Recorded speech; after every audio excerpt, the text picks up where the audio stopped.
Before the video starts, just a quick reminder to go check out the Chilling app. If you can't get enough content from me here on this channel, myself and other narrators here on YouTube are going to be providing hours of unique and spine-tingling scary story narrations exclusively over on the Chilling app. There's new narrations from me added weekly, and there's new professional narrators constantly being added to the list. So far, there's over 400 stories to binge, from monsters, paranormal, thrillers, and true scary stories. The Chilling app even recently added classic novels, vintage horror radio, and true crime stories.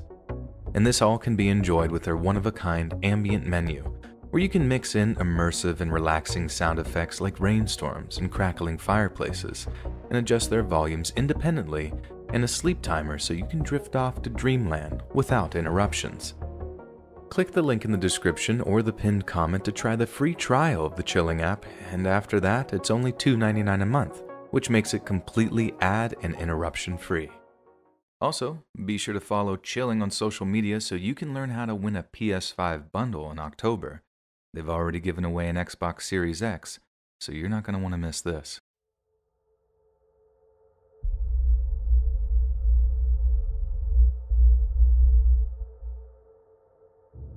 Two nights ago, I was awoken by my dog between 11 and 3 a.m. at most. He kept near me when I finally got up and made a low, aggressive growl facing out of my room, but kept close to me. He's never done this before. I've worked with canines for years. They gave me a gut feeling, and then I heard it. Someone talking. In my dad's yard, no more than 20 feet by the sound. Low mumbling or bad whispering. I was blaring Return of the King, yes, the extended version. I need to add that I have childlike hearing, for my age, for context. If you speak in one-floor home with two doors closed at a whisper, I can make out the words. He went quiet when I opened a drawer too loud to grab my .38 Special, chambered around and noticed a shadow passing by a light outside the blurred window. Home was clear, all doors locked. Nothing odd, but my dog peeled out. I held my flashlight in one hand, went his way and called him to the other side. He was gone. I guess they knew I was home and ran on foot. I went around but thought, okay, I'm good. Well, Florida continues to be Florida. Night 3. My dog does this again in the same frame, waking me up, and at this rate, I just got the 12 gauge. My dog was acting far more protective and gave me the dog body language for major threat, need the pack, can't handle alone. I froze for a moment. 2 people now? This is not good. They must intend to violently take whatever they could be after. It was one new guy and guy 1 from yesterday. I can't risk getting a look. At this rate, they mean business and had to be armed to scope out a place with a Ring camera, 60 pounds of muscle dog, and my grown self with a lifetime of handling weaponry. In the yard around 2:30 a.m. for a second night, they knew I and my dog were home but clearly had a goal. This time, voices were behind the home. My dog then pulled a freaking Leroy Jenkins. He gave one of the most aggressive, loud barks I'd ever heard of any dog do and ran to the wall. I ran to his side, getting him hyped up, yelling, "Mess them up, they're dead men." Now things are clicking for me. This was planned and professional. I checked every inch of the property with the shotgun. My dog was worked up and spooked, but calming to be with. I'm buying a mistake for this one, and a good one. I went inside. I literally kept that gun on me and chambered and in reach of my bed, and I barely slept. Day 4. I did a bit of looking around for misplaced or slightly moved objects or scratched up locks. Yep. One trash can by the gate was rotated 180 degrees, with the handle facing me and not the wall as it always been placed. A few crushed dead twigs as I went back. The head chair was turned to move to the right. A clearly odd thing is that table is set symmetrically so it's glaringly obviously out of place if you live there.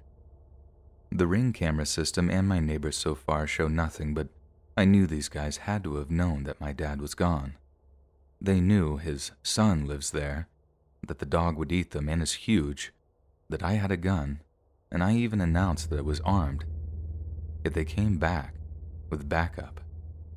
Then the dude came back up, moved stuff I didn't know till my maritime buddy told me to check if such and such a rock was out of place. It's a way to gauge the person's awareness and presence, I guess. Whatever their goal was, I don't care. I just want them to know if they come back again, I'll be strapped to the gills.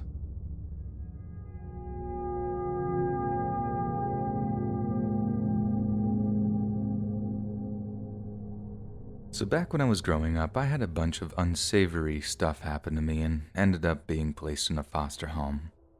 Well, technically it was basically a holding cell for kids to live until they found a real home. Because I was a hurt and untrusting kid at that point, I cycled through my fair share of families. I stayed with an obese single man who I don't remember much about, but I do remember very bad vibes while staying at his house. My case manager must have thought so too, because I went to another family shortly after. This is when I met the family, more specifically the SOB that this story is about. This wouldn't be my last home, and I didn't live there long at all, so things have gotten foggy over the years, but I was probably between 8 and 10 years old. It was a full house, 6 of us in total. My foster mother and father, 2 brothers and a sister. The only person I did not like straight out of the gate was my sister. You know that feeling where you just know someone wants you off the earth? For me, it feels especially raw when it seems unjustified. Like I know I was technically a foreign invader, a cancer cell in their home, but guess what? I was a mouthy brat too and gave her the attitude right back. So it goes without saying, she and I never got along. My brothers, on the other hand, I love them. We did everything together. They made me feel completely a part of the family, which is what made what they did to me so confusing. So far, the only slightly unusual thing about this family was that they had an intercom system in their house. Mostly our mother would use it to tell us to sleep after hours. A few months go by and summer rolls around. They had been pumping me up about a swimming pool in the backyard for a while. The only thing was, because I didn't have a lot of normalcy, I didn't even remotely know how to swim and was terrified of open water. On the day it happened, my brothers and I were all by the pool.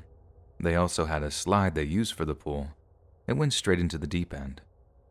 Looking back, that entire afternoon looked so set up, like the family planned this or something, I swear. They kept pressuring me to try the slide and that they would save me if I couldn't swim to the sides. I really wanted to be like them, free to do things without worrying about consequences, and I really believed they wouldn't let me down. We were family, right? Okay, great. So I slide down into the pool. Seconds later, I start to drown. I don't know which way is up and I'm fighting for air, for something to grab, anything. Well, it seems like it went on for way too long, and suddenly my adoptive father has me barely above the water, holding me up with one hand. If at gunpoint I had to describe his face, I'd say it was a demonic mix of lust and contempt. It was really blurry and happened fast, but faces like that are hard to forget. I could let you drown right now, boy. That's what he said to me, those exact words. I don't quite recall what he referred to me as before that point, but I know it wasn't boy. I was crying and gasping for air, and he just held me there, holding me inches above the water. For what? I still don't get why. This was one of 3 or 4 times in my life that I truly believed that I was going to die. Could be worse, I guess. But anyways, eventually he walked over to the edge of the pool and let me go. Right then, I was so terrified of him, I didn't know what to do. I just laid there and didn't want to be near anyone in that house. I remember one of the strangest things about that experience was the aftermath. We went to a Mexican restaurant that night, and though they all acted like nothing happened, I was confused, angry, and scared. Maybe it was insignificant to them. Maybe it was not an abnormal thing to them, or he did it to teach me a lesson or something. Well, anyways, forget that, and forget that family. Soon after, I updated my case manager on all that mess, and I was out of that house within days, if I recall correctly. All you people with both parents, Try to make things right with them if they aren't. Always appreciate your family because I don't have any. And to be honest, life sucks.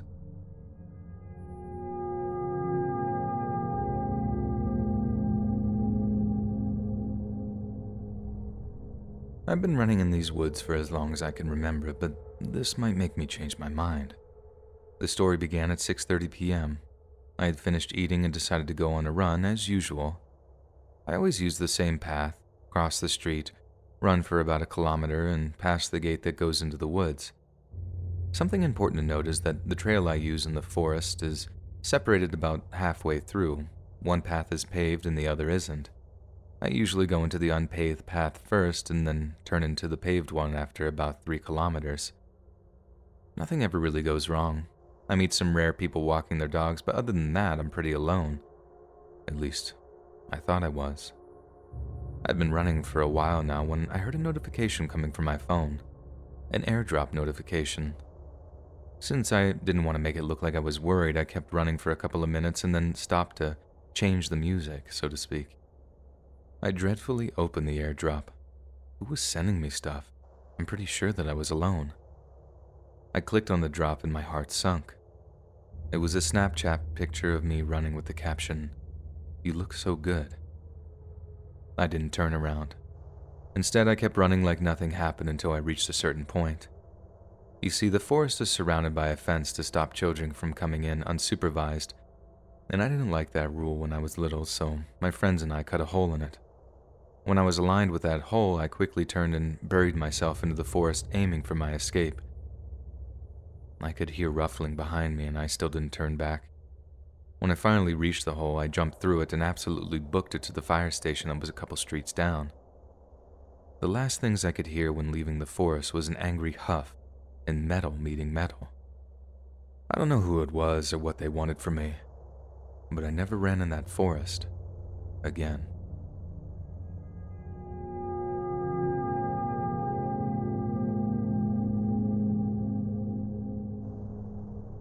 When I was about 6 years old, in kindergarten or first grade, we lived across the street from my school. I mean, right across the street. From our front room window, the school property was the majority of what could be seen. I went to the school until my second grade year, when the school was shut down by the district. Most kids were shipped off to whatever school happened to be closest to them, and the abandoned property became a community center of sorts for the town of less than 200 or so people. I won't drop the name of the town, but I will say that it's somewhere in rural Illinois, that the estimated 200-person figure was in 1989, and that there are considerably fewer people now as most of the population has either moved away or died, and several of the houses have burned down. Today, the town is even more dried up than it was during my kindergarten years, and the last time I visited, it looked as though nature was beginning the process of reclaiming it. I say all this because it's important that you understand how small this town was and is. People just didn't randomly show up there. Strangers would be immediately recognized. There was nowhere for them to hide because the town really only had 3 streets. All but the end of one of them led out of town, and the end of the lone street that didn't offer an escape route led to a dead end with an ancient old cemetery. Another escape route, in a matter of speaking, I suppose. This town had nothing but a post office, a couple of abandoned buildings that I'm fairly certain used to be general stores back in the distant past, and a payphone. Today, the post office is shut down and the payphone is gone, so keep all this in mind when I say that a stranger or a creep would have been noticed immediately. It's surprising, then, that I was almost abducted by a stranger in that town. From directly in front of the school, actually, I think I was abducted. That's the weird thing. When I left school that day, the man standing in front of his vehicle, he greeted me by name. That's what makes this even stranger. The man knew my name. He told me that my mom had sent him to pick me up for whatever reason or another, though the memory of what he actually said is a bit hazy. It amounts to, "Your mom isn't home. She sent me to pick you up and take you to where she is. Get in, we'll go for a ride." You know, the usual creeper thing. And guess what? I did. There are certain details I don't remember from this point. Why didn't I just look across the street to see if my mom's car was sitting in our driveway? maybe I did. Where did we go? I don't know. What happened? I don't know. I have the briefest of memories of me sitting in the passenger seat of his vehicle, saying something as we drove out of town. Can't remember what he said. Can't remember what he looked like. Can't remember why my next memory is of us back in my driveway in the house across from the school. There's a large chunk of my memory gone. I don't know if there's something that I blocked out for the last 33 years. Maybe he took me somewhere and did something to me that creeps do to young and trusting little boys, and I just locked it up inside. I hope not. I hope he was some aspiring kidnapper with a conscience who just couldn't accept the enormity of the heinous sin he was about to commit and took me back home. That nothing bad happened to me, that my lack of memory is due to more than the entire sequence of events being so uneventful that my developing little brain felt no need to keep it in storage. I've often wondered if there's some way, like through some form of therapeutic hypnosis they show in movies and on TV, to unlock those memories, or if that's even a real thing. Or if it is, if I even want to venture down that rabbit hole and discover what really happened. Maybe some things should just remain buried. I'm sure you've heard the expression, don't ask questions you don't want the answers to. Yeah, I feel that applies here. And maybe someone will tell me it was just a vivid dream that a young child had and remembered incorrectly as an actual memory. This is not the case. A few years back, I actually asked my mom about it. Do you remember when that strange man took me from school and brought me back? Oh yes. Apparently, I told her what happened because she told me about how she went over to the school and raised a bunch of chaos over it. And that's all I have to prove even to myself that it ever even happened. Up until then, I had wondered if I had imagined the whole thing. This is, unfortunately, no longer something I can even attempt to convince myself is true. Who was this man? Why did he take me? Why did he bring me back? What happened that day?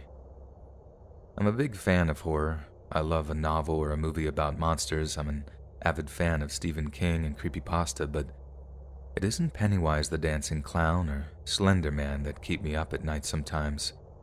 No, it's the real monster who almost grabbed me up when I was 6 years old, and then lost his appetite.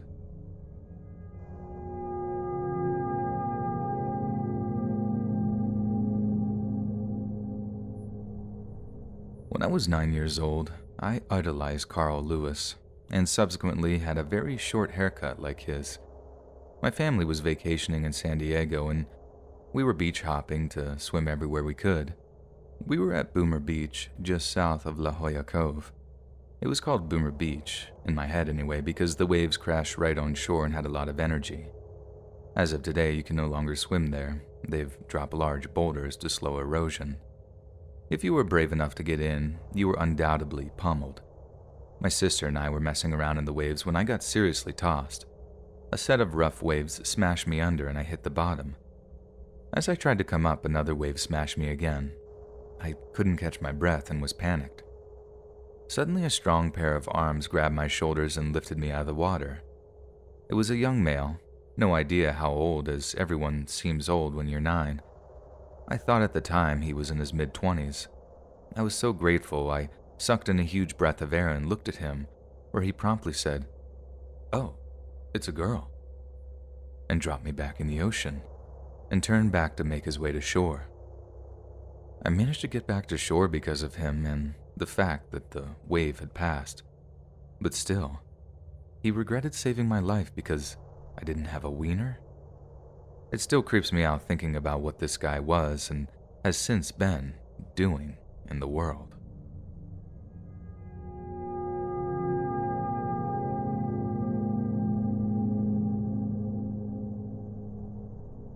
So this happened about 4 years ago. My dad works nights, so I'm home alone until about 2:30 a.m. most days. We live in a pretty quiet area where people usually keep to themselves. One night at about 1 in the morning, there was a knock at the door, and when I checked our peephole, there was a young woman with a car parked near the curb in front of my house. I answered, and she looked really young, maybe only 15 or 16, or just looked very youthful, I suppose. In short, she looked just barely old enough to be even driving. It was confusing to me. She told me that she was having car trouble and asked if I could come check it out and possibly give her car a jump. At this time, I didn't drive, have a car of my own, or know very much about cars, so I was of little help, but offered to call someone if she needed AAA or a tow service. She declined, but kept insisting that I check out the lights on her dashboard to see if it was normal. At this point, I just didn't want to be outside with a stranger, so I politely informed her that I'd be of little help because I had zero knowledge of cars. I went back inside but kept looking through the peephole. She opened the back door, got into the back seat, and the car drove off. It instantly made my stomach drop and had me extremely freaked out. I was kind of distraught thinking about what the real reason was to approach my house, who was driving. Just the entire thing left me confused and frightened. I spent the next few days a little on edge because I was afraid they may return knowing that someone is there or that I was alone. I also think of that girl and who she was. I wish I had a video doorbell at the time so I could find out if she was a victim of some sort. I don't know. It just still bothers me a lot, and it's incredibly eerie.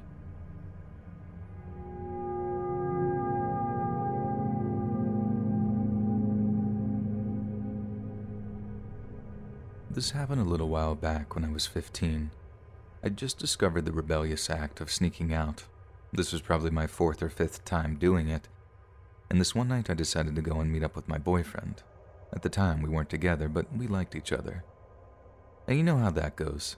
When you're with someone you like, you tend not to really pay attention to what's going on around you. The night starts out fine and we're having a good time. I don't remember exactly what we were talking about because we had gotten pretty high, but I do remember what happened. We'd met up and gone to this elementary school that had a decent-sized field with some hills and trees towards the end. It's important for me to explain this in order for you to understand how things went down. From where we were sitting, we had a clear view of the school as well as the school's basketball court. The school was illuminated from the side lights so we could easily see if anyone walked by, but it wasn't necessarily easy for people to see us. To our left was a little pavement path that led into a townhouse complex.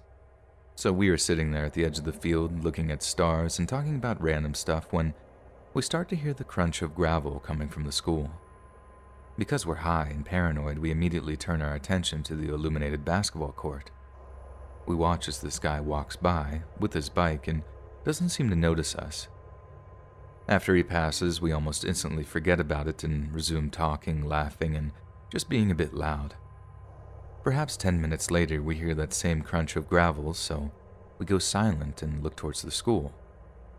Once again, it's the bike guy, but this time once he reaches the basketball court, he doesn't keep walking. Instead, he stops at the edge of the field we're sitting on and just stares out at it for maybe a minute or so, kind of like he was looking for us. We are a little creeped out at this point, so we start packing our things to leave. Then this dude begins walking towards us. Once he stepped out into the field, it became much more difficult to see him as the light from the school only lit up so much. We take this as our cue to leave, and the only way to leave without being extremely visible is to take the path into the townhouses, so that's what we do. We try our best to keep quiet and walk through the pitch-black path that leads to the townhouse complex. Keep in mind that we are not sober, so we're extra freaked out. I checked behind us constantly and for some reason could not shake the feeling that something bad was going to happen.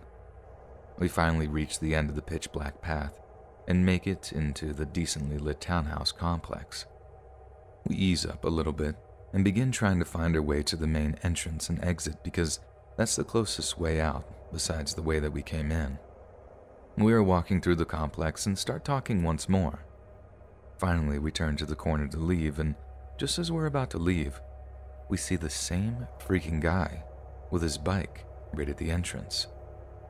We stop for maybe 2 seconds, and this guy drops his bike and darts right at us, insanely fast. I mutter out an expletive, and my boyfriend and I begin sprinting as fast as we can away from the guy. We turn random corners and go down little back alleyways, not once checking behind ourselves. I don't know when or where we lost him, but when we became tired and took a stop behind some bushes, we both noticed that there was no man in sight. We stay in that same position for about 20 minutes trying to calm down. At this point, we've both pretty much sobered up, so we decide to try and leave again. We begin walking through the complex once more, and when we make our way back to the main entrance, we both see that Bike Guy's bike is now gone. We're both unsettled by this because now we know he's no longer in the townhouse complex. We have no clue where this guy is or if he's just going to randomly appear again. Lucky for us, we both made it home safe that night, but I'll never forget the feeling of my heart sinking when I saw the bike guy blocking our way out. By far one of the creepiest things I've ever experienced.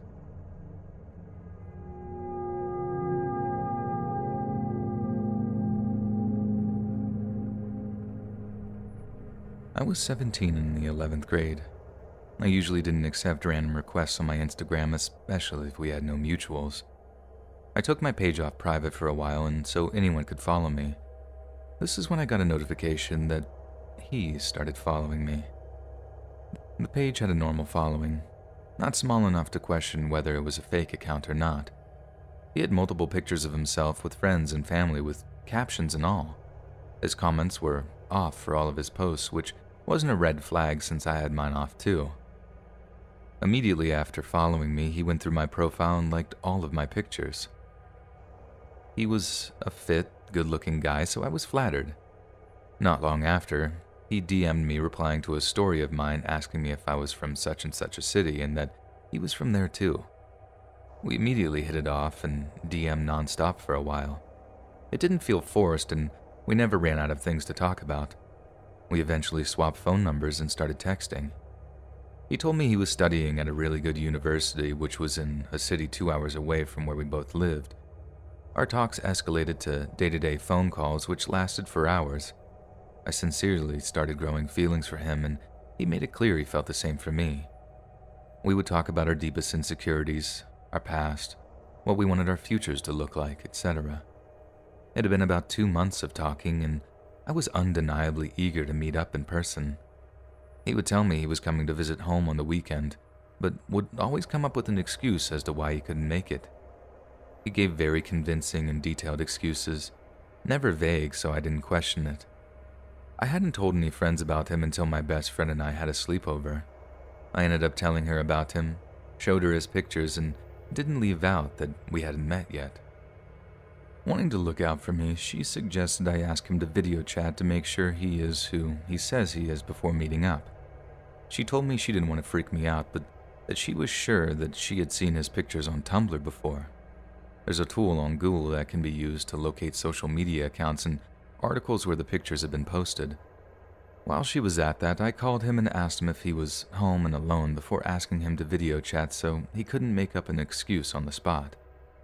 He said he was home and alone but couldn't video chat because of his weak internet connection. My heart sank into my stomach. The possibility of being catfished was not far-fetched anymore. I quickly downloaded WhatsApp because I remember him telling me he spoke to his parents on it. Before doing that, my friend showed me the results of what she found, which devastated me to my core. The man in the pictures was a French model and singer. We found the exact pictures of that POS used on his catfish profile on an actual verified Instagram account. My devastation turned into anger, then turned into absolute disgust and revulsion when I saw his profile picture on WhatsApp. He was evidently much older than he claimed he was, probably in his 30s, a complete different race than what he portrayed to be, lied about being a university student, etc.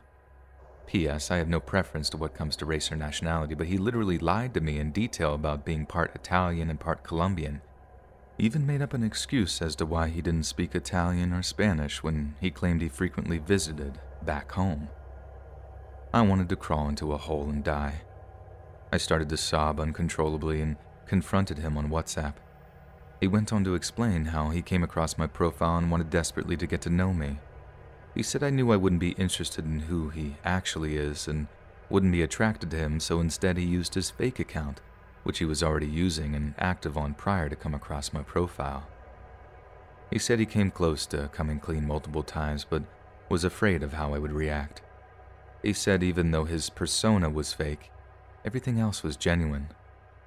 It turned out that he was a 31-year-old mechanic and living with his parents. He even confessed to driving to my neighborhood, finding my high school, and following me around as I went about my day. I blocked him off WhatsApp, then he quickly started texting my number, begging me not to block that too and to give him a chance to explain things face to face.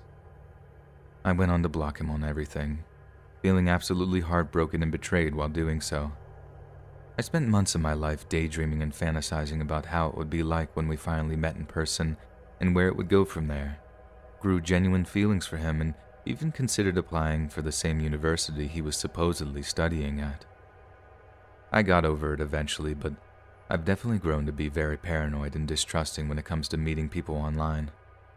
I'm happily married now, but I wonder what would have happened if he and I met in person, and the consequences I would have faced for being so naive and oblivious.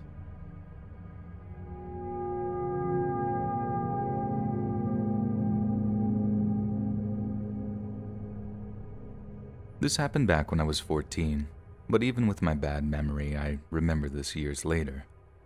I honestly think that this memory will haunt me for the rest of my life. I would often go walking either alone or with my neighbor, Jem, but this specific night she didn't go out with me. I usually went walking at around 9 at night, but was impatient that night, so I left about 15 minutes early. It was summer in Texas, but I grabbed my black hoodie anyways. The reason for this was because I was a pretty small kid, even for my age, and I would walk with a knife in my sleeve in case of a problem. There was security in this area, but they were pretty much useless and weren't fond of the kids anyways, so wearing black was to avoid them seeing me and to maybe help avoid being noticed by anyone else too. The area was heavily wooded and the roads had no streetlights. I had lived there my whole life though, so with the moonlight this wasn't really an issue. I could see things as much as I needed to.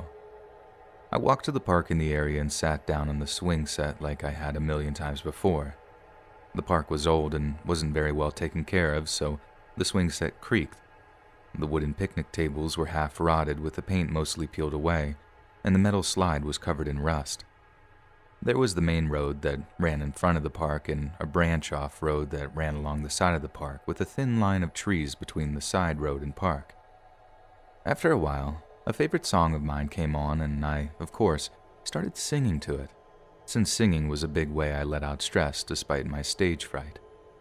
I had a tendency to not hold back when singing at this park since there was rarely people near it during the day, let alone at night. My blood ran cold though when I saw the shape of a person maybe 50 to 100 feet in front of me on the main road. The main reason for the chill was the fear that this random person heard me sing.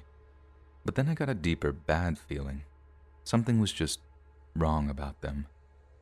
I noticed that the person was walking fast, really fast, almost at running speed. I figured he might have been running from something or after something, but when I looked around everywhere that I could possibly see from where I was, I saw nothing else but them. They soon passed by the park, not seeming to notice me, and after a few minutes of waiting to make sure that they were gone, I continued singing. After a couple of more songs, I decided that it was time to go home, and I still had that bad feeling, that uneasy pit in my stomach that you get when you're being watched. I even thought that I saw something behind the tree line beside the side road and the swings, but I brushed that off as an animal or something. Deer were really common, so were dogs and things, so it was probably me getting spooked by an animal again. But the feeling was eating away at me. So I cut my usual 30-minute to an hour walk to about 10 minutes.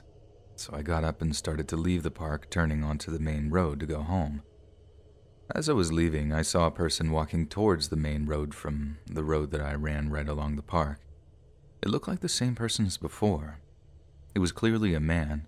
He must have been visiting a friend or something, right? Even if that was the case, I crossed the opposite side of the street so I wouldn't pass directly by him. He didn't look particularly dangerous or unusual, so sadly no weird, creepy, homeless-looking man for this story. I just got a bad feeling from him, which is probably what makes him even more terrifying. He got to the intersection before me and stopped. I passed by and glanced at the man, taking in what details I could under the moonlight that came from between the tree branches. He looked normal. He was probably an average height, wearing a pure white ball cap with no logos that cast a shadow over his face, and a pure white polo-type shirt. There wasn't a speck of dirt on the man. He looked well kept, and it made the moonlight almost shine on him like he was some kind of ghost, which just added to my uneasy feeling. He clearly wasn't out there to be exercising or anything like that. He watched me as I passed by, and I tried to pretend that I didn't notice. I would occasionally look around as if though I was just looking at the woods so I could see the man out of my peripheral vision. I didn't want or need to see the man in detail, partly because I was scared of the possibility of seeing something else too. Just because the man was much larger than me didn't mean that he wasn't probably armed as well. Once I was around 15 feet past the intersection, I did one of these glances and my stomach dropped as I saw him turn and start to follow me. Maybe he was just going for an extra long walk or something, right? He probably isn't following me, right? Then another thought popped in my mind and it sent my stomach to my feet. I'd been there for probably 10 minutes or so singing after he passed. What if he wasn't visiting anyone? What if he was the thing I saw just beyond the tree line? That's kind of obvious now that that was almost definitely the case, but let's be fair. When do 14-year-olds ever think through all the details of a situation completely during the situation? He was probably watching me the whole time. He could have snuck up and done God knows what at any time. I kept doing my glances and noticed that he was getting closer and closer. I gripped my knife tighter, ready in case I had to use it. The chance of it going well wasn't the best, but it was a better chance than not trying at all. But I wanted that to be a last-ditch option. I tried to make sure it wasn't obvious that I was keeping tabs on him. I didn't want him getting anxious and having him decide to speed up whatever plan it was. I was only halfway home, and this was before I had surgery on my ankle, so I was absolutely sure that he could catch me before I'd reach the house if I started running where I was, so that wasn't an option whatsoever. I didn't have many current options though, so the one I chose was to bide my time till an opportunity opened up. I kept walking at a rather quick but unpanicked pace, keeping tabs on the man as he inched closer and kept an eye out for opportunities. And an opportunity came, and it felt like it was sent from God himself. I saw headlights. A car was rolling towards me at a careful pace, like normal considering the animals I mentioned earlier. It was Jem's dad. I recognized the shape of the lights, and as the car got closer, I became convinced it was him. I was never so relieved to see that tiny white car. I tried signaling him without letting the man know that I was, but he just passed by. He must have thought I was just saying hi. I glanced back again. Even though he didn't stop, he did exactly what I needed. He did slow down a bit as he passed. The man backed up a lot and crossed to the other side of the road. The headlights were on him, and he couldn't see me at least for around 5 or 6 seconds, maybe a bit longer, including readjusting to the dark. I walked faster. I didn't run, that way my steps wouldn't be too loud, but I rounded the corner before he'd be able to readjust and get sight of me again. Once I could turn and no longer see him, I rushed home and locked the door. I knew better than to leave it unlocked since, after all, I lived in the woods. Just because I couldn't see him anymore didn't mean that he wasn't nearby, and didn't mean he couldn't see me. As stupid as this next part is, it's probably for the best that I did it. I texted Jem. I asked her to meet me outside right now because something happened and I needed to come over. She said okay, and we both went outside, and as soon as I saw her in the driveway, I sprinted to her house. I didn't want to be outside any longer than I had to be.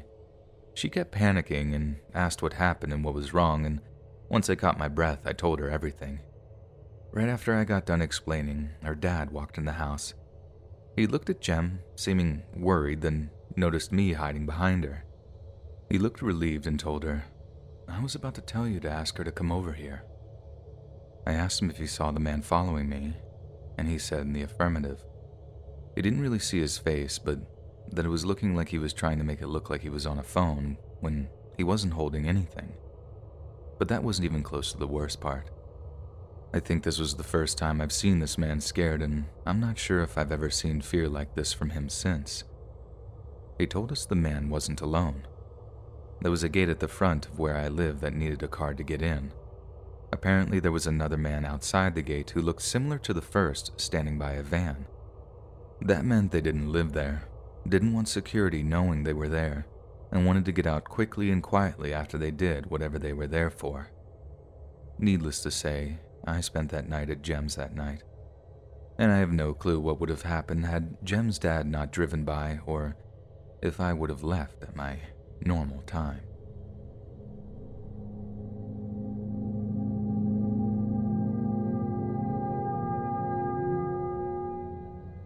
This story happened when I was a junior in high school. I was a friendly and curious person. 1 month into the fall semester, we got a new transfer student. He looked nervous. Seated behind me was Joe. I, of course, introduced myself to him, trying to ease the tension. I showed him what we learned so far. I helped him look over his class schedule. We had 2 classes and lunch period together. Naturally, we got to know each other and become friends. He's a quiet kid, but talked a lot around me. I assumed he's just comfortable around me. I made it clear that we were just friends. He agreed, and we started hanging out with my friends. Now fast forward to spring break. I told Joe I'm going out of town with my family. He seems disappointed that we can't spend the break together, but he was understandable. I ran into Joe in a restaurant. I didn't tell him where I was going, so I thought, wow, what a coincidence. He said he was visiting family in the same town. Now in my senior year, Joe and I hung out at least once a week, then turned into 2, then into 3. I noticed we were spending too much time together. I wanted to make time for my other friends too, and that's when things started to change. I ran into Joe, or should I say I saw him in the corner of my eye when I spent time with someone else or by myself. He becomes obsessive and clingy. The first 2 to 3 times I didn't think much of it. It all becomes clear when I questioned him and he accidentally said he followed me because he wanted to make sure that I was safe. I felt betrayed and creeped out. He apologized and asked for forgiveness. I told him I didn't want to be friends anymore, and he got angry and stormed off. He didn't come to school for the next 2 to 3 days. My friends told me he harassed them for snitching on him. He came back to school. We pretended we didn't know each other. On my walk home, I hear Joe calling my name in a low and unfamiliar tone, but he was nowhere to be seen. I didn't know why, but my gut told me to run as fast as I can. I kept running until I got home. I made sure every door and window was locked. I'm convinced that I was being paranoid at this point. Then my phone screen lights up. Joe repeatedly called me. Then I hear Joe calling my name again. He's in front of my house, now banging on the door. I called my dad and tell him what had happened. I pleaded to Joe to stop banging on the door. Everything went completely silent after 5 minutes, which felt like an eternity. The last word I heard from him was, "You always be my best friend." This issue was brought up to the school and Joe never showed up again. 4 years have passed. Just a few days ago, I got a friend request on 2 of my social medias. It was Joe. I blocked him and changed all my social media names to something else. I don't live in that same town, nor in the same country. I'm now on the other side of the world. I can't help but feel like a scared 18-year-old me again. I'm not the friendly person I once was. I've become cautious around new and other people. Hey friends, thanks for listening. Click that notification bell to be alerted of all future narrations. I release new videos every Monday, Wednesday, and Friday at 7 p.m. Eastern Time. And if you got a story, be sure to submit them to my subreddit, r/LetsReadOfficial, and maybe even hear your story featured on the next video. And if you want to support me even more, grab early access to all future narrations for just $1 a month on Patreon, and maybe even pick up some Let's Read merch on Spreadshirt. And check out the Let's Read podcast, where you can hear all of these stories in big compilations and save huge on data, located anywhere you listen to podcasts. All links in the description below. Thanks so much, friends. And remember, yabba dabba doo.